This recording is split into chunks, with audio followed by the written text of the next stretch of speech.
Good morning, children. Welcome to the lesson number 4 Opposition to British Rule in Karnataka. History. Lesson number 4 Opposition to British Rule in Karnataka. So, ಇವತ್ತಿನ ಕ್ಲಾಸಲ್ಲಿ ನಾವು ಒಂದು opposition of British rule ಕರ್ನಾಟಕದಲ್ಲಿ ಹೇಗೆ British ರೂಲನ್ನು oppose ಮಾಡಿದ್ರು ಅನ್ನೋದ್ರ ಬಗ್ಗೆ ತಿಳ್ಕೊಳ್ಳೋಣ. In this you need to learn Hyder Ali and Tipu Sultan. So ಈ ಲೆಸನಲ್ಲಿ ನೀವು ಹೈದರ್ ಅಲಿ ಮತ್ತು ಟಿಪ್ಪು ಸುಲ್ತಾನ್ ಬಗ್ಗೆ ತಿಳ್ಕೊತೀರಾ. Dhondia Wagh, rebellion of Amarasulya, rebellion of Anagalibedas, Anglo Indian wars, rebellion of Kittur Rani Chennamma and Sangolli Rayanna, rebellion of Surapura. So ಇಷ್ಟರ ಬಗ್ಗೆ ನೀವು ಈ ಲೆಸನಲ್ಲಿ ಹೇಗೆ ಒಂದು ಅಪೋಸ್ ಮಾಡಿದ್ರು ಕರ್ನಾಟಕದಲ್ಲಿ ಬ್ರಿಟಿಷ್ ರೂಲನ್ನು ಅನ್ನೋದನ್ನು ಈ ಒಂದು ಲೆಸನಿಂದ ನೀವು ತಿಳ್ಕೊತೀರಾ. ಸೊ ಈ ಲೆಸನ್ ನಿಮ್ಗೆ ಇಂಪಾರ್ಟೆಂಟ್ ಇರುತ್ತೆ. 3 or 4 ಮಾರ್ಕ್ಸಾಗಿ ನಿಮಗೆ ಈ ಲೆಸನಿಂದ ಕೇಳ್ತಾರೆ, 3 ಮಾರ್ಕ್ಸಿಗೆ ಕೇಳ್ತಾರೆ. Okay. So the present Karnataka was scattered among various principalities before integration. So ಇಲ್ಲಿ ಕರ್ನಾಟಕ ಇಂಟಿಗ್ರೇಷನ್ ಅಂದರೆ ಏನು, ಯುನೈಟೆಡ್ ಆಗೋದಕ್ಕಿಂತ ಮುಂಚೆ ಸೊ ವೇರಿಯಸ್ ಒಂದು ಪ್ರಿನ್ಸಿಪಾಲಿಟೀಸ್ ರಾಜ್ಯಗಳಾಗಿ ಡಿವೈಡ್ ಆಗಿತ್ತು, ಸ್ಕ್ಯಾಟರ್ಡ್ ಆಗಿತ್ತು. ಡಿಫ್ರೆಂಟ್ ಪಾರ್ಟ್ಸಲ್ಲಿ ಒಂದು ರಾಜರ ಆಳ್ವಿಕೆ ಮಾಡ್ತಾಯಿದ್ರು ಬಿಫೋರ್ ಇಂಟಿಗ್ರೇಷನ್, ಯುನೈಟೆಡ್ ಆಗೋಕ್ಕಿಂತ ಮುಂಚೆ. Apart from establishing political supremacy during the later part of 18th century, the British exploited the people in agriculture and trade in order to protect their own interest. So ಅದಷ್ಟೇ ಅಲ್ಲದೇ British ಅವರು ಒಂದು ರಾಜಕೀಯದ ಒಂದು ಪ್ರಭಾವನ ಈ ಒಂದು ಪ್ಲೇಸಲ್ಲಿ 18th ಸೆಂಚುರಿಯಲ್ಲಿ ಕರ್ನಾಟಕದ ಮೇಲೆ ಏನು ಒಂದು ಪ್ಲೇಸಸ್ ಇದೆ ಅವ್ರ ಮೇಲೆ ಒಂದು ಎಸ್ಟಾಬ್ಲಿಷ್ ಮಾಡಬೇಕು ಅನ್ನೋ ಒಂದು ಇಂಟೆನ್ಷನಿಂದ ಬ್ರಿಟಿಷ್ ಏನು ಮಾಡ್ತಾರೆ, ಇಲ್ಲಿನ ಅಗ್ರಿಕಲ್ಚರ್ ಮತ್ತು ಟ್ರೇಡು, ಅಗ್ರಿಕಲ್ಚರ್ ಅಂದರೆ ವ್ಯವಸಾಯ ಮತ್ತು ವ್ಯಾಪಾರ, ಸೊ ಅವರ ಒಂದು ಮೇಲೆ ಒಂದು ಎಕ್ಸ್ಪ್ಲಾಯ್ಟ್ ಮಾಡೋಕ್ಕೆ ಸ್ಟಾರ್ಟ್ ಮಾಡ್ತಾರೆ. ಸೊ ಅವರ ಒಂದು ಇಂಟ್ರೆಸ್ಟನ್ನು ಪ್ರೊಟೆಕ್ಟ್ ಮಾಡೋದಕ್ಕೋಸ್ಕರ ಬ್ರಿಟಿಷ್ ಅವ್ರು ಏನು ಮಾಡ್ತಾರೆ, ವ್ಯವಸಾಯ ಮತ್ತು ವ್ಯಾಪಾರ ಏನಿರುತ್ತಲ್ಲ ನಮ್ಮ ರಾಜ್ಯದಲ್ಲಿ ಅದ್ರ ಮೇಲೆ ಪ್ರಭಾವ ಬೀಳುತ್ತೆ. ಈ ಒಂದು ಎಕ್ಸ್ಪ್ಲಾಯ್ಟೇಷನ್ಸಿಂದ ಏನಾಗುತ್ತೆ, ಇನ್ಸೆಕ್ಯೂರಿಟೀಸ್ ಆಗುತ್ತೆ ಅಲ್ಲಿ ಕರ್ನಾಟಕದಲ್ಲಿ. ಸೊ ಇಲ್ಲಿ ಲೋಕಲ್ ಕಿಂಗ್ಸ್ ಏನಿದ್ರು, ರಾಜರೇನಿದ್ರು, ಅವರು ಒಂದು ಪವರ್ನ ಉಳಿಸ್ಕೊಂಡು ರಾಜ್ಯಭಾರ ಆಳೋದಕ್ಕೂ ಇನ್ಸೆಕ್ಯೂರಿಟೀಸ್ ಆಗುತ್ತೆ, ಅದನ್ನು ಕಷ್ಟ ಆಗೋಗುತ್ತೆ ಇಲ್ಲಿನ ರಾಜರಿಗೆ. ಇದರಿಂದ ಏನಾಯಿತು, rebellions against British happen in most of the Karnataka. So rebellions ಅಂದರೆ ಏನು, ಸ್ವತಂತ್ರ ಹೋರಾಟಗಾರರು ಮತ್ತು ಸೋಲ್ಜರ್ಸು ಇವರೆಲ್ಲ ಸೇರ್ಕೊಂಡು ಏನು ಮಾಡ್ತಾರೆ, ಬ್ರಿಟಿಷರ ವಿರುದ್ಧ ದಂಗೆ ಏಳೋಕ್ಕೆ ಸ್ಟಾರ್ಟ್ ಮಾಡ್ತಾರೆ ಕರ್ನಾಟಕದಲ್ಲಿ. ಸೊ ಅದರಲ್ಲಿ ಬಿಗಿನಿಂಗಲ್ಲಿ ಜಮೀನ್ದಾರ್ಸ್ ಮತ್ತು ಕಿಂಗ್ಸ್ ಏನು ಮಾಡ್ತಾರೆ, ಬ್ರಿಟಿಷವ್ರ ವಿರುದ್ಧ ಹೋರಾಟ ಮಾಡ್ತಾರೆ, ದಂಗೆ ಹೇಳ್ತಾರೆ. ಆದರೆ ಇಲ್ಲಿ ಅವರಿಬ್ಬರು ಒಂದಾಗಿರೋಲ್ಲ. ಜಮೀನ್ದಾರ್ಸೇ ಸಪ್ರೇಟಾಗಿ ಯುದ್ಧ ಮಾಡೋಕ್ಕೆ ಸ್ಟಾರ್ಟ್ ಮಾಡ್ತಾರೆ, ರಾಜರೇ ಸಪ್ರೇಟಾಗಿ ಅವ್ರ ವಿರುದ್ಧ ಹೋರಾಟ ಮಾಡೋಕ್ಕೆ ಸ್ಟಾರ್ಟ್ ಮಾಡ್ತಾರೆ. ಸೊ ಅಂಥ ಒಂದು ಟೈಮಲ್ಲಿ ಹೈದರ್ ಅಲಿ ಮತ್ತು ಟಿಪ್ಪು ಸುಲ್ತಾನು ಒಂದು ಸ್ಟ್ರಾಂಗ್ ಆಪೋಸಿಷನನ್ನು ಹಾಕ್ತಾರೆ ಬ್ರಿಟಿಷವ್ರ ವಿರುದ್ಧ. ಇಂಥ ಒಂದು ಸಿಚುವೇಷನಲ್ಲಿ ಹೈದರ್ ಅಲಿ ಮತ್ತು ಟಿಪ್ಪು ಸುಲ್ತಾನ್ ಏನು ಮಾಡ್ತಾರೆ, ಒಂದು ಸ್ಟ್ರಾಂಗ್ ಆಪೋಸಿಷನ್ ಮಾಡ್ತಾರೆ ಬ್ರಿಟಿಷವ್ರ ವಿರುದ್ಧ by strengthening Mysuru Kingdom. So ಅವರು ಒಂದು ಮೈಸೂರು ಸಾಮ್ರಾಜ್ಯನ ಒಂದು ಬಲಪಡಿಸ್ಕೊಳೋದ್ರ ಮೂಲಕ ಬ್ರಿಟಿಷವ್ರ ವಿರುದ್ಧ ಏನು ಮಾಡ್ತಾರೆ, ಹೋರಾಟ ನಡೆಸ್ತಾರೆ ಕರ್ನಾಟಕದಲ್ಲಿ. ಈ ಒಂದು ಪೊಲಿಟಿಕಲ್ ಡೆವಲಪ್ಮೆಂಟು ಯಾವಾಗ ಎಮರ್ಜ್ ಆಯಿತು ಅಂದರೆ ಕರ್ನಾಟಕದಲ್ಲಿ 1761ರಿಂದ 1799ರವರೆಗೆ ಇನ್ನೊಂದು ಎಮರ್ಜ್ ಆಗುತ್ತೆ. So this time or this period are very very important. There was an important opposition mounted against the British rule in India. So ಅವರು ಈ ಒಂದು ಆಪೋಸಿಷನ್ ಏನಾಯಿತು, ಒಂದು ಇಂಪಾರ್ಟೆಂಟ್ ಆಗುತ್ತೆ ಬ್ರಿಟಿಷರ ಒಂದು ಆಳ್ವಿಕೆ ಮೇಲೆ ನಮ್ಮ ಇಂಡಿಯಾದಲ್ಲಿ. ಸೊ ಈ ರೀತಿ ಏನಾಗುತ್ತೆ, ಬ್ರಿಟಿಷವ್ರ ವಿರುದ್ಧ ಹೈದರ್ ಅಲಿ ಟಿಪ್ಪು ಏನು ಮಾಡ್ತಾರೆ, ಸಾಮ್ರಾಜ್ಯನ ಒಂದು ಬಲಪಡಿಸ್ಕೊಳೋದ್ರ ಮೂಲಕ ಬ್ರಿಟಿಷವ್ರ ವಿರುದ್ಧ ದಂಗೆ ಹೇಳ್ತಾರೆ, ಹೋರಾಟ ಮಾಡ್ತಾರೆ. ನಾವೀಗ ಹೈದರ್ ಅಲಿ ಮತ್ತು ಟಿಪ್ಪು ಬಗ್ಗೆ ತಿಳ್ಕೊಳ್ಳೋಣ. In the 18th century in Indian history considered as the century of political problems. So ಇಲ್ಲಿ 18ನೇ ಶತಮಾನನ ಇಂಡಿಯನ್ ಹಿಸ್ಟ್ರಿಯಲ್ಲಿ ಇದು ಸೆಂಚುರಿ ಆಫ್ ಪೊಲಿಟಿಕಲ್ ಪ್ರಾಬ್ಲಮ್ಸ್ ಅಂತ ಕರೀತಾರೆ. ಸೊ ಈ ಕ್ವಶನ್ನ ನಿಮಗೆ 2 ಮಾರ್ಕ್ಸಿಗೆ ಕೇಳ್ತಾರೆ ಜನರಲ್ ಆಗಿ. The century of 18th century is called the century of political problems, why ಅಂತ ಕೇಳ್ತಾರೆ. ಯಾಕೆ ಈ ಒಂದು 18th ಸೆಂಚುರಿನ ಪೊಲಿಟಿಕಲ್ ಪ್ರಾಬ್ಲಮ್ಸ್ ಅಂತ ಕರಿತಾಯಿದ್ರು ಅಂದರೆ ಮೆನಿ ರೀಸನ್ಸ್ ಇದೆ, ಎಷ್ಟೊಂದು ಕಾರಣ ಇದೆ. ಸೊ ಈ ಟೈಮಲ್ಲಿ ಔರಂಗಜೇಬ್ ಮೊಘಲ್ ಎಂಪರರ್ ಏನಿರ್ತಾರೆ ಅವರು ಸತ್ತೋಗಿರ್ತಾರೆ, ಅದು ಒಂದು ಕಾರಣ. 1707 ಒಂದು ರಾಜ ಔರಂಗಜೇಬು ಮೊಘಲ್ ರಾಜ ಸತ್ತೋಗಿರ್ತಾನೆ. His death weakened the Mughal empire. So ಅವರು ಸತ್ತ ಮೇಲೆ ಮೊಘಲ್ ಎಂಪೈರ್ ಏನಿರುತ್ತೆ ವೀಕ್ ಆಗೋಗುತ್ತೆ. As a result Mughal lost political control over south India. ಇದರಿಂದ ಏನಾಯಿತು, ಸೌತ್ ಇಂಡಿಯಾದ ಮೇಲೆ ಒಂದು ರಾಜಕೀಯವಾದ ಕಂಟ್ರೋಲ್ ಏನಿತ್ತು ಅದು ಕಮ್ಮಿ ಆಗುತ್ತೆ, ಲಾಸ್ಟ್ ಆಗುತ್ತೆ. A lot of political struggles to place in Carnatic region. So ಇಲ್ಲಿ ಪೊಲಿಟಿಕಲ್ ಒಂದು ರಾಜಕೀಯವಾದ ಒಂದು ಹೋರಾಟ ನಡೆಯುತ್ತೆ ಕಾರ್ನಾಟಿಕ್ ರೀಜನ್ಸಲ್ಲಿ. ಸೊ ಇದು ಮೇನ್ ಕಾರಣ ಆಗುತ್ತೆ. ಸೊ ಅದಕ್ಕೆ ಇಲ್ಲಿ 18th ಸೆಂಚುರಿನ ಸೆಂಚುರಿ ಆಫ್ ಪೊಲಿಟಿಕಲ್ ಪ್ರಾಬ್ಲಮ್ಸ್ ಅಂತ ಕರೀತಾರೆ. ಬಿಫೋರ್ ದಿಸ್, ಇದಕ್ಕಿಂತ ಮುಂಚೆ the death of Chikkadevaraja Wodeyar in 1704 created the various political challenges in Mysore state. ಇದಕ್ಕಿಂತ ಮುಂಚೆ ಏನಾಗುತ್ತೆ, ಇಲ್ಲಿ ಚಿಕ್ಕದೇವರಾಜ ಒಡೆಯರು ಸತ್ತ ಮೇಲೆ 1704 ತುಂಬಾ ವೇರಿಯಸ್ ಪೊಲಿಟಿಕಲ್ ಚಾಲೆಂಜಸ್ನ ಕ್ರಿಯೇಟ್ ಮಾಡುತ್ತೆ ಮೈಸೂರಲ್ಲಿ. ಈ ಒಂದು ಡೆತ್ತಿಂದ problem of succession and administration. So ಇಲ್ಲಿ ಯಾರು ರಾಜ್ಯಭಾರ ಆಡಬೇಕು, ಯಾರು ಅವರಾದ್ಮೇಲೆ ರಾಜನಾಗಬೇಕು ಅನ್ನೋ ಒಂದು ಪ್ರಾಬ್ಲಮ್ ಕ್ರಿಯೇಟ್ ಆಗುತ್ತೆ ಚಿಕ್ಕದೇವರಾಜ ಅವರು ನಿಧನರಾದಮೇಲೆ. All this developments clouded the politics of Mysore. Hyder Ali gain prominence in this scenario of uncertainty that clouded over the Mysore and Carnatic region. So ಈ ರೀತಿಯಾದ ಒಂದು ಡೆವಲಪ್ಮೆಂಟ್ಸ್ ಆದಾಗ ಒಂದು ಪೊಲಿಟಿಕಲಿ ಮೈಸೂರಲ್ಲಿ ಹೈದರಾಲಿ ಏನು ಮಾಡ್ತಾರೆ, ಈ ಒಂದು ಸಿಚುವೇಶನ್ ಅವರು ಯುಟಿಲೈಸ್ ಮಾಡಿಕೊಂಡು ಮೈಸೂರು ಮತ್ತು ಕಾರ್ನಾಟಕ ರೀಜನ್ಸ್ ಏನಿರುತ್ತೆ ಸೊ ಅವರು ಒಂದು ಆಳ್ವಿಕೆನ ಮಾಡೋಕ್ಕೆ ಸ್ಟಾರ್ಟ್ ಮಾಡ್ತಾರೆ. ಸೊ ಈ ಟೈಮಲ್ಲಿ ಅವರು ಮೈಸೂರು ಆರ್ಮಿನ ಜಾಯಿನ್ ಆಗ್ತಾರೆ ಒಂದು ಆರ್ಡಿನರಿ ಸೋಲ್ಜರ್ ಆಗಿ. ಸೊ ಈ ಒಂದು ಟೈಮಲ್ಲಿ ಏನು ಮಾಡ್ತಾರೆ, ಹೈದರಾಲಿ ಮಾಮೂಲಿ ಒಂದು ಸೈನಿಕನಾಗಿ ಮೈಸೂರರ ಒಂದು ಆರ್ಮಿಗೆ ಜಾಯಿನ್ ಆಗ್ತಾರೆ. But was known for his feared political moves. ಅವರು ತುಂಬಾ ಬ್ರಿಲಿಯಂಟ್ ಆಗಿರ್ತಾರೆ ಒಂದು ರಾಜಕೀಯದಲ್ಲಿ. He is known for his. So he was closely observing the political development of Mysore. ಕೊನೆಗೆ ಏನು ಮಾಡ್ತಾರೆ, ಈ ಒಂದು ಡೆವಲಪ್ಮೆಂಟ್ಸ್ ರಾಜಕೀಯದಲ್ಲಿ ಏನೇನು ಡೆವಲಪ್ಮೆಂಟ್ಸ್ ಆಗ್ತಾಯಿದೆ ಮೈಸೂರಲ್ಲಿ ಇದನ್ನು ಅಬ್ಸರ್ವ್ ಮಾಡ್ತಾ ಇರ್ತಾರೆ ಯಾರು, Hyder Ali. So he came into prominence during the siege of Devanahalli and military action against Nizam of Arcot. So ಇವರು ಹೇಗೆ ಒಂದು ಇಂಪಾರ್ಟೆನ್ಸ್ನ ಪಡಿತಾರೆ ಅಂದಾಗ ದೇವನಹಳ್ಳಿನ ಸೀಸ್ ಮಾಡೋದ್ರ ಮೂಲಕ, military action against Nizam of Arcot ಮೂಲಕ ಇವರು ಏನು ಮಾಡ್ತಾರೆ, ತುಂಬಾ ಪ್ರಾಮಿನೆನ್ಸ್ ಬರ್ತಾರೆ, ಮೋರ್ ಇಂಪಾರ್ಟೆನ್ಸ್ ಆಗ್ತಾರೆ ಮೈಸೂರಲ್ಲಿ. ಇದ್ರ ಮೂಲಕ ಅವರು ಸೋಲ್ಜರ್ಸ್ನ ಒಂದು ಹೃದಯನ ಗೆಲ್ತಾರೆ. ಸೊ ಈ ಮೂಲಕ ಅವರು ಫೇಮಸ್ ಆಗ್ತಾರೆ, ನವಾಬ್ ಆಫ್ ಹೈದರಾಲಿ ಆಗ್ತಾರೆ ಶಾರ್ಟ್ ಟೈಮಲ್ಲಿ. ಸೊ ಈ ರೀತಿ ಹೈದರಾಲಿ ಪವರ್ ಬರ್ತಾರೆ ಈ ಒಂದು ಮೈಸೂರಲ್ಲಿ. ಸೊ ನಾವು we know about Hyder Ali. He was known for his innovations in arms usage. So ಇವರು ಯಾವ ರೀತಿ ಅದು ಒಂದು ಆರ್ಮ್ಸನ್ನು ಯೂಸ್ ಮಾಡಬೇಕು, ವೆಪನ್ಸನ್ನು ಯೂಸ್ ಮಾಡೋದ್ರಲ್ಲಿ ಇನೋವೇಟಿವ್ ಆಗಿರ್ತಾರೆ. ಸೊ ಹೊಸತನನ ಯೂಸ್ ಮಾಡ್ತಾ ಇರ್ತಾರೆ ಯಾರು, Hyder Ali. With this swift actions he weakened the power of Dalavayi and sideline the king Krishnaraja Wodeyar and establish control over the administration. ಈ ರೀತಿಯಾದ ಒಂದು ಆ್ಯಕ್ಷನ್ಸಿಂದ ಏನು ದಳವಾಯಿ ಒಂದು ರೂಲ್ ಏನಿರುತ್ತೆ ಅದು ವೀಕ್ ಆದಾಗ ಇವರು ರಾಜನ್ನ ಒಂದು ಸೈಡಲ್ಲಿಟ್ಟು ಏನು ಮಾಡ್ತಾರೆ, ಅವರು ಈ ಒಂದು ಅಡ್ಮಿನಿಸ್ಟ್ರೇಷನ್ ಕಂಟ್ರೋಲನ್ನ ಏನೋ ಒಂದು ಆಡಳಿತ ಏನಿರುತ್ತೆ ಅವ್ರ ಕೈಗೆ ತೊಗೊತಾರೆ ಯಾರು, ಹೈದರಾಲಿ. ಯಾರೋ ಒಂದು ರಾಜನ್ನ ಮತ್ತು ದಳವಾಯಿನ ಹೊರಬಿಟ್ಟು. So Nawab of Arcot, Marathas, Nizam of Hyderabad were fighting to establish a supremacy over each other and also to preserve their political existence. ಯಾವಾಗ ಇವರು ರಾಜನ್ನ ಒಂದು ಸೈಡಲ್ಲಿಟ್ಟು ಸೈಡ್ ಲೈನ್ ಮಾಡಿ ಅವರು ಒಂದು ಆಳ್ವಿಕೆನ ನಡೆಸೋಕ್ಕೆ ಸ್ಟಾರ್ಟ್ ಮಾಡ್ತಾರೆ ಒಂದು ಮೈಸೂರಲ್ಲಿ, ಆಗ ಆ ಟೈಮಲ್ಲಿ ನವಾಬ್ ಆಫ್ ಆರ್ಕೋಟು, ಮರಾಠಾಸು, ನಿಜಾಮ್ ಆಫ್ ಹೈದರಾಬಾದು ಅವರು ಫೈಟಿಂಗ್ ಮಾಡ್ತಾ ಇರ್ತಾರೆ. ಅವರ ಒಂದು ಸುಪ್ರಿಮೇಸಿನ ಇಲ್ಲಿ ಒಂದು ಪ್ರಿಸರ್ವ್ ಮಾಡಬೇಕು, ಒಂದು ಪೊಲಿಟಿಕಲ್ ಎಕ್ಸಿಸ್ಟೆನ್ಸ್ನ ಮಾಡ್ಕೋಬೇಕು ಅಂತ ಅವರಲ್ಲಿ ಏನೋ ಒಂದು ಯುದ್ಧ ನಡೀತಾ ಇರುತ್ತೆ. ಸೊ ಈ ಟೈಮಲ್ಲಿ ಅಷ್ಟೇ ಅಲ್ಲದೆ ಬ್ರಿಟಿಷ್ ಮತ್ತು ಫ್ರೆಂಚು ಅವರು ಒಂದು ಅಟೆಂಪ್ಟ್ ಮಾಡ್ತಾ ಇರ್ತಾರೆ ಈ ಒಂದು ಎಕ್ಸ್ಪ್ಲಾಯ್ಟ್ ಮಾಡೋಕ್ಕೆ ಈ ಒಂದು ಸಿಚುವೇಶನ್ಸ್ನ. ಬ್ರಿಟಿಷರು ಮತ್ತು ಫ್ರೆಂಚು ಅವರು ಒಂದು ಪವರ್ನ ನಮ್ಮ ದೇಶದಲ್ಲಿ ಸ್ಥಾಪನೆ ಮಾಡಬೇಕು ಅನ್ನೋದನ್ನು ಸಹ ನಡೆಸ್ತಾ ಇರ್ತಾರೆ.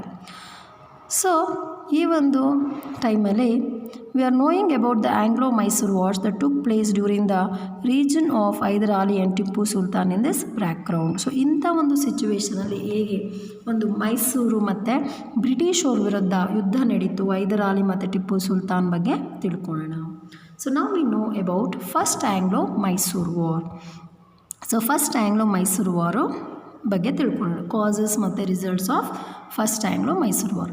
ಸೊ ಇಲ್ಲಿ ಫಸ್ಟ್ ಆ್ಯಂಗ್ಲೋ ಮೈಸೂರು ವಾರ್ ಬಂದು ಹೈದರಾಲಿ ಮತ್ತು ಬ್ರಿಟಿಷ್ ಅವ್ರ ವಿರುದ್ಧ ನಡೆಯುತ್ತೆ. ಹೈದರಾಲಿ ಮತ್ತು ಬ್ರಿಟಿಷ್ ಮಧ್ಯೆ ನಡೆಯುತ್ತೆ ಫಸ್ಟ್ ಆ್ಯಂಗ್ಲೋ ಮೈಸೂರು ವಾರ್. ಆ್ಯಂಗ್ಲೋ ಅಂದರೆ ಬ್ರಿಟಿಷರ್ಸು. ಓಕೆ, ಈ ಯುದ್ಧ ಸ್ಟಾರ್ಟ್ ಆಗಿದ್ದು 1767ಇಂದ ಮತ್ತು ಎಂಡ್ ಆಗಿದ್ದು 1769ಗೆ. 2 ಇಯರ್ಸ್ ನಡೆಯುತ್ತೆ ಯುದ್ಧ. 2 ವರ್ಷ ಕಾಲ ನಡೆಯುತ್ತೆ. ಸ್ಟಾರ್ಟ್ ಆಗಿದ್ದು ಯಾವಾಗ 1767ಅಲ್ಲಿ, ಎಂಡ್ ಆಗಿದ್ದು 1769ಗೆ. The prominence gained by Hyder Ali in the south was not tolerated by the British, Marathas and Nizam of Hyderabad. So ಏನಪ್ಪ ಇಲ್ಲಿ ಕಾರಣ, ಹೈದರ್ ಅಲಿ ಸೌತಲ್ಲಿ ತುಂಬಾ ಪ್ರಾಮಿನೆಂಟ್ ಪೊಸಿಷನ್ನ ಮಾಡ್ಕೋತಾರೆ. ಸೊ ಒಂದು ಪವರ್ಫುಲ್ ಆಗ್ತಿರ್ತಾರೆ ಸೌತಲ್ಲಿ. ಇದನ್ನು ಟಾಲರೇಟ್ ಮಾಡೋಕ್ಕಾಗ್ದಲೇ ಇರೋ ಬ್ರಿಟಿಷ್, ಮರಾಠಾಸ್ ಮತ್ತು ನಿಜಾಮ್ ಏನು ಮಾಡ್ತಾರೆ, ಯುದ್ಧ ನಡೆಯೋಕ್ಕೆ ಕಾರಣ ಆಗುತ್ತೆ. ಪವರ್ಫುಲ್ ಆಗಿರ್ತಾನೆ Hyder Ali. So as British started devising cunning plans to defeat Hyder Ali. So ಇದಕ್ಕೆ ಏನು ಮಾಡಿದ್ರು ಬ್ರಿಟಿಷವರು, ಕುತಂತ್ರ ಬುದ್ಧಿನ ಮಾಡೋಕ್ಕೆ ಸ್ಟಾರ್ಟ್ ಮಾಡ್ತಾರೆ. ಹೇಗಾದರೂ ಮಾಡಿ ಹೈದರ್ ಅಲಿನ ಸೋಲಿಸ್ಬೇಕು ಅಂತೇಳಿ ಐಡಿಯಾಸ್ ಮಾಡ್ತಾರೆ. ಆದರೆ Hyder Ali they saw as impedance for the expansionist ideas. So Hyder Ali ತುಂಬಾ ಏನೋ ಒಂದು ಎಕ್ಸ್ಪ್ಯಾನ್ಷನಿಸ್ಟ್ ಐಡಿಯಾಸ್ ಮಾಡ್ತಿದ್ದಾನೆ ಅಂತೇಳಿ ಕನ್ನಿಂಗ್ ವೇಸ್ನ ಮಾಡ್ತಾರೆ ಬ್ರಿಟಿಷ್ ಅವರು. Though Hyder Ali suffered a lot due to the Maratha aggression, he made attempts to have Maratha and Nizam of Hyderabad on his sides with little success. ಆದರೆ Hyder Ali suffer ಆಗ್ತಾರೆ. Maratha aggression ಮರಾಠಾಸ್ನ ಒಂದು ವಿರುದ್ಧ ಸಫರ್ ಪಡ್ತಾರೆ. ಆದರೂ ಅವರು ಅಟೆಂಪ್ಟ್ಸನ್ನು ಬಿಡೋದಿಲ್ಲ. ಮರಾಠಾ ಮತ್ತು ನಿಜಾಮ್ ಆಫ್ ಹೈದರಾಬಾದನ್ನು ಅವರ ಸೈಡಲ್ಲಿ ಇಟ್ಕೊಂಡು ಒಂದು ಲಿಟಲ್ ಸಕ್ಸಸ್ನ ಪಡಿತಾರೆ ಹೈದರ್ ಅಲಿ. ಸೊ ಇಲ್ಲಿ ಏನಾಗುತ್ತೆ, the British entered into an agreement with Maratha and Nizam of Hyderabad against Hyder Ali. So ಇದನ್ನು ನೋಡಿದ ಒಂದು ಬ್ರಿಟಿಷರು ಏನು ಮಾಡ್ತಾರೆ, ಒಂದು ಒಪ್ಪಂದ ಮಾಡ್ಕೊತಾರೆ. ಯಾರ ಜೊತೆ, ಮರಾಠಾ ಮತ್ತು ನಿಜಾಮ್ ಆಫ್ ಹೈದರಾಬಾದ್ ಜೊತೆ. ಅವರಿಬ್ಬರ ಜೊತೆ ಒಪ್ಪಂದ ಮಾಡಿಕೊಂಡು ಹೈದರ್ ಅಲಿ ಜೊತೆ ಯುದ್ಧ ಮಾಡೋಣ ಅಗೇನ್ಸ್ಟ್ ಹೈದರ್ ಅಲಿ ಒಪ್ಪಂದ ಮಾಡ್ಕೊತಾರೆ. ಸೊ ಅಲ್ಲಿ try party Alliance emerge. So ಇಲ್ಲಿ ಟ್ರೈ ಪಾರ್ಟಿ ಆಲಿಯನ್ಸ್ ಆಗುತ್ತೆ. ಸೊ ಯಾರ್ಯಾರು, ಮರಾಠಾ, ನಿಜಾಮು, ಬ್ರಿಟಿಷವರು ಒಂದು ಪಾರ್ಟಿ ಆಗ್ತಾರೆ, ಹೈದರ್ ಅಲಿ ಒಂದು ಪಾರ್ಟಿ ಆಗ್ತಾನೆ. ಸೊ ಈ ರೀತಿ ಟ್ರೈ ಪಾರ್ಟಿ ಆಲಿಯನ್ಸ್ ಆಗುತ್ತೆ. But Hyder Ali with manipulating ideas was successful in breaking the alliance. ಆದರೆ ಹೈದರ್ ಅಲಿ ಏನು ಮಾಡ್ತಾನೆ, ಒಂದು ಕುತಂತ್ರದಿಂದ ಈ ಒಂದು ಅವರು ಏನೋ ಒಂದು ಟ್ರೈ ಪಾರ್ಟಿ ಆಲಿಯನ್ಸ್ನ ಮಾಡ್ಕೋಬೇಕು ಅಂದ್ಕೊಂಡಿರ್ತಾರಲ್ಲ, ಅದನ್ನು ಐಡಿಯಾಸ್ನ ಯೂಸ್ ಮಾಡೋದ್ರ ಮೂಲಕ ಬ್ರೇಕ್ ಮಾಡ್ತಾನೆ. ಸೊ ಅವರು ಒಬ್ಬೊಬ್ರಿಗೇ ಜಗಳ ತಂದಿಟ್ಟು ಅವ್ರು 3 ಜನನೂ ಒಂದು ಹಾಕಿ ಬಿಡೋದಿಲ್ಲ. ಬ್ರಿಟಿಷವರು, ಹೈದರ್ ಅಲಿ ಮತ್ತು ನಿಜಾಮ್ ಮತ್ತು ಹೈದರಾಬಾದ್ ನಿಜಾಮನ. Okay, he also created enmity and distrust among. So ಅವ್ರ ಮಧ್ಯೆ ಏನು ಮಾಡ್ತಾನೆ, ಎನಿಮಿಟಿ, ಡಿಸ್ಟ್ರಸ್ಟ್, ನಂಬಿಕೆ ಅದನ್ನೆಲ್ಲ ಕಳ್ಕೊಳೋ ಥರ ಮಾಡ್ತಾನೆ. ಯಾರು, ಹೈದರ್ ಅಲಿ. ಯಾರ ಮಧ್ಯ, ಮರಾಠಾಸು, ನಿಜಾಮ್ಸ್ ಮತ್ತು ಬ್ರಿಟಿಷವ್ರ ಮಧ್ಯ, ಅವ್ರ ಮಧ್ಯೆ ಎನಿಮಿಟಿ ತಂದಿರ್ತಾನೆ, ಜಗಳ. ಆಯಿತಾ. ಸೊ ಈ ಟೈಮಲ್ಲಿ ಪೊಲಿಟಿಕಲ್ ಡಿಸ್ಟರ್ಬೆನ್ಸ್ ಎಮರ್ಜ್ ಆಗುತ್ತೆ ಆರ್ಕೋಟಲ್ಲಿ. ಸೊ ಈ ಒಂದು ಮೇನ್ ವೈಲಲ್ಲಿ ಒಂದು ರಾಜಕೀಯವಾದ ಒಂದು ಡಿಸ್ಟರ್ಬೆನ್ಸ್ ಆಗುತ್ತೆ ಆರ್ಕೋಟಲ್ಲಿ. So in 1767 Hyder Ali and Nizam of Hyder attacked Arcot. So 1767ಅಲ್ಲಿ ಹೈದರ್ ಅಲಿ ಮತ್ತು ನಿಜಾಮ್ ಆಫ್ ಹೈದರಾಬಾದ್ ಏನು ಮಾಡ್ತಾರೆ, ಆರ್ಕೋಟನ್ನು ಅಟ್ಯಾಕ್ ಮಾಡ್ತಾರೆ. ಸೊ ಇದು ಮೇನ್ ಕಾರಣ ಆಗುತ್ತೆ ಒಂದು ಫಸ್ಟ್ ಆ್ಯಂಗ್ಲೋ ಮೈಸೂರು ವಾರ್ ನಡೆಯೋದಕ್ಕೆ, the attack of Arcot. King of Arcot had an alliance with the British. So ಇಲ್ಲಿ ಕಿಂಗ್ ಆರ್ಕೋಟ್ನ ರಾಜ ಯಾರ ಜೊತೆ ಒಂದು ಒಪ್ಪಂದ ಮಾಡ್ಕೊಂಡಿರ್ತಾನೆ, ಬ್ರಿಟಿಷ್ ಅವ್ರ ಜೊತೆ ಒಂದು ಒಪ್ಪಂದ ಮಾಡ್ಕೊಂಡಿರ್ತಾನೆ. The war started with this incident. So ಈ ಕಾರಣಕ್ಕೋಸ್ಕರ ಯುದ್ಧ ನಡೆಯುತ್ತೆ ಬ್ರಿಟಿಷ್ ಮತ್ತು ಒಂದು ಮೈಸೂರು ಹೈದರ್ ಅಲಿ ಜೊತೆ. The battle took place in Tiruchirappalli, Tiruvannamalai, Ambur and other places. So ಎಲ್ಲೆಲ್ಲಿ ಯುದ್ಧ ನಡೆಯುತ್ತೆ ಅಂದರೆ ತಿರುಚನಾಪಲ್ಲಿ, ತಿರುವನಮಲೈ, ಹಂಬೂರ್, ಇಲ್ಲಿ ಮತ್ತು ಬೇರೆ ಪ್ಲೇಸಸಲ್ಲಿ ಯುದ್ಧ ನಡೆಯುತ್ತೆ. ಹೈದರ್ ಅಲಿ ಒಂದು ಆರ್ಗನೈಸ್ಡ್ ಅನ್ನೋ ಒಂದು ಅಟ್ಯಾಕ್ಸನ್ನು ಮಾಡ್ತಾನೆ, ಒಂದು ಲೈಟಿಂಗ್ ಅಟ್ಯಾಕ್ಸನ್ನು ಮಾಡ್ತಾನೆ ಯುದ್ಧದಲ್ಲಿ. British military capture few places. British ಅವರು ಫ್ಯೂ ಪ್ಲೇಸಸ್ನ ಕ್ಯಾಪ್ಚರ್ ಮಾಡ್ತಾರೆ. Hyder Ali suffered setbacks. ಹೈದರ್ ಅಲಿ ಒಂದು ಸೆಟ್ಬ್ಯಾಕ್ಸನ್ನ ಸಫರ್ ಮಾಡ್ತಾನೆ. ಆದರೆ ಬ್ರಿಟಿಷ್ ಮಿಲಿಟರಿ ಏನಿರುತ್ತೆ, British military from Bombay also join the war. So British ಮಿಲಿಟರಿಯನ್ನು ಬಾಂಬೆಯಿಂದಲೂ ಜಾಯಿನ್ ಆಗ್ತಾರೆ ಯುದ್ಧಕ್ಕೆ. So Hyder Ali consider the war as a challenge. So Hyder Ali ಅವನು ಸೆಟ್ ಬ್ಯಾಕ್ ಆಗಿದ್ರೂ ಅವ್ನು ಸುಮ್ಮನೆ ಇರೋದಿಲ್ಲ. ಅವನೇನು ಮಾಡ್ತಾನೆ, ಯುದ್ಧನ ಒಂದು ಚಾಲೆಂಜಿಂಗ್ ಆಗಿ ತೊಗೊಂಡು ಪರ್ಸನಲ್ ಪವರ್ನ ಮಾಡ್ಕೊಂಡು ಏನು ಮಾಡ್ತಾನೆ, ಯುದ್ಧನ ಕಂಟಿನ್ಯೂ ಮಾಡ್ತಾನೆ. ಸೊ ಆರ್ಮಿ ಕೊನೆಗೆ ಮಡ್ರಾಸ್ನ ರೀಚ್ ಆಗುತ್ತೆ 1765ನಲ್ಲಿ and created panic among the British. So ಇಲ್ಲಿ ಭಯನ ಹುಟ್ಟಾಕಿಸ್ತಾನೆ ಬ್ರಿಟಿಷವ್ರಿಗೆ ಭಯ ಹುಟ್ಟಿಸ್ತಾನೆ.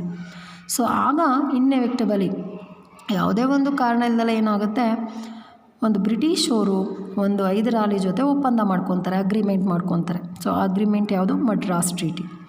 ಈ ಒಂದು ಮಡ್ರಾಸ್ ಟ್ರೀಟಿ ಮೂಲಕ ಈ ಒಂದು ಫಸ್ಟ್ ಆಂಗ್ಲೋ ಮೈಸೂರು ವಾರು ಎಂಡ್ ಆಗುತ್ತೆ. ಸೊ ಬ್ರಿಟಿಷವರು ಮತ್ತು ಬ್ರಿಟಿಷವರು ಹೈದರ್ ಅಲಿ ಏನು ಮಾಡ್ತಾರೆ, ಒಪ್ಪಂದ ಮಾಡ್ಕೊತಾರೆ. ಸೊ ಒಪ್ಪಂದ ಮಾಡೋದ್ರ ಮೂಲಕ ಈ ಒಂದು ಫಸ್ಟ್ ಆಂಗ್ಲೋ ಮೈಸೂರು ವಾರು ಎಂಡ್ ಆಗುತ್ತೆ. ಮಡ್ರಾಸ್ ಟ್ರೀಟಿ ಮೂಲಕ first Anglo Mysuru war end ಆಗುತ್ತೆ.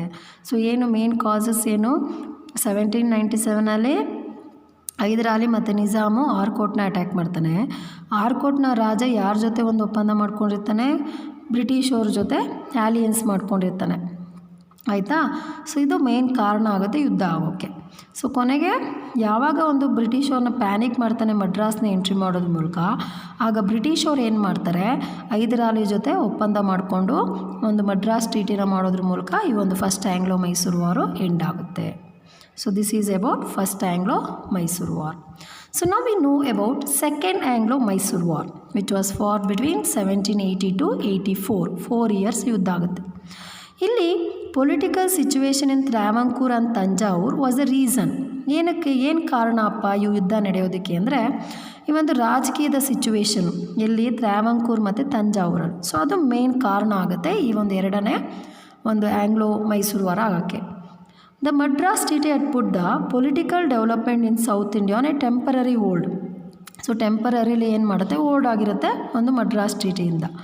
ಬ್ರಿಟಿಷ್ ಏನು ಮಾಡ್ತಾರೆ, attempted to break the Madras treaty. ಬ್ರಿಟಿಷವರು ಏನೋ ಒಂದು ಒಪ್ಪಂದ ಮಾಡ್ಕೊಂಡಿರ್ತಾರಲ್ಲ ಮಡ್ರಾಸ್ ಟ್ರೀಟಿ, ಅದನ್ನು ಹೇಗಾರು ಮಾಡಿ ಬ್ರೇಕ್ ಮಾಡಬೇಕು ಅಂತ ಒಂದು ಅಟೆಂಪ್ಟ್ ಮಾಡ್ತಾ ಇರ್ತಾರೆ.